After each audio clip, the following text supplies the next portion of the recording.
to make My them? grandma was a basket maker.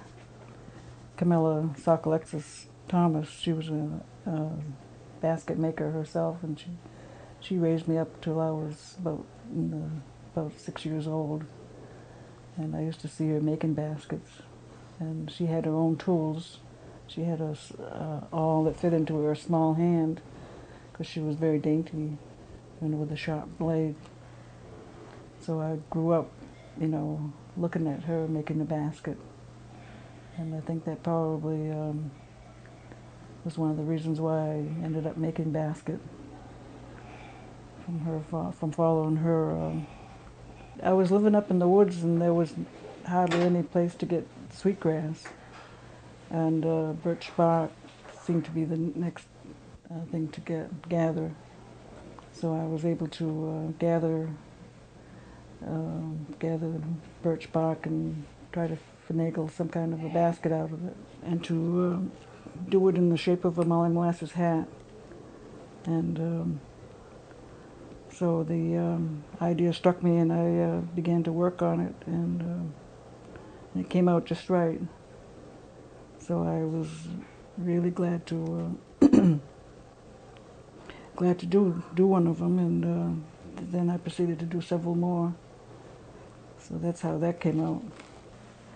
Yeah, I look for plainness, the lack of marks that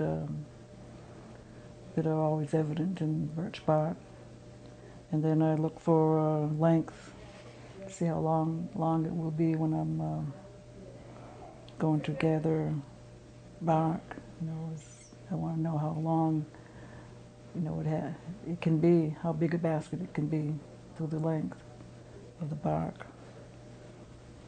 I'd go out any time of the day or evening after supper, looking at bark and trying to find out,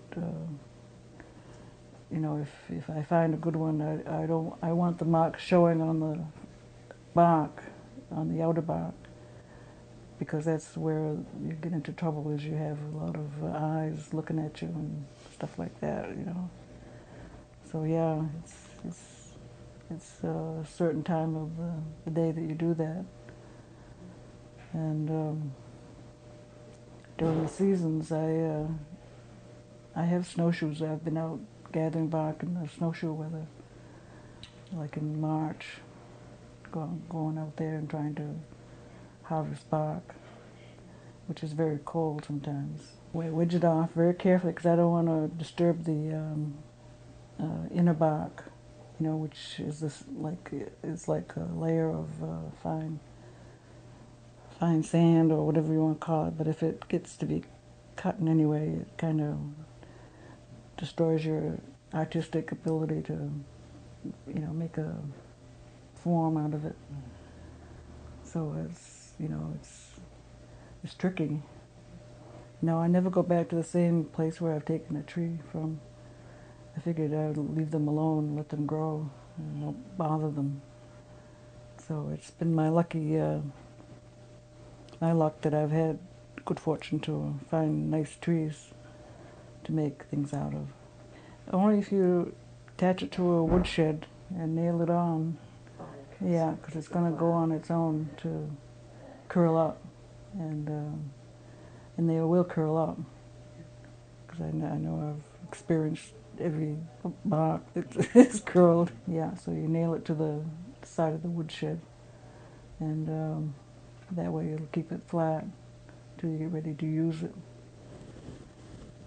But I know that getting the roots requires me to do a little spiritual prayer to get the best root possible with little effort as possible. And so I just gather up my tobacco, and I head on out to the nearest spruce tree. And if I haven't gathered there before, I'll gather for the first time from one tree, and curl up the bark, curl up the root as I go.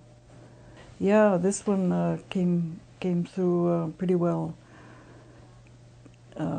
Nice plain piece of bark that can be etched, and so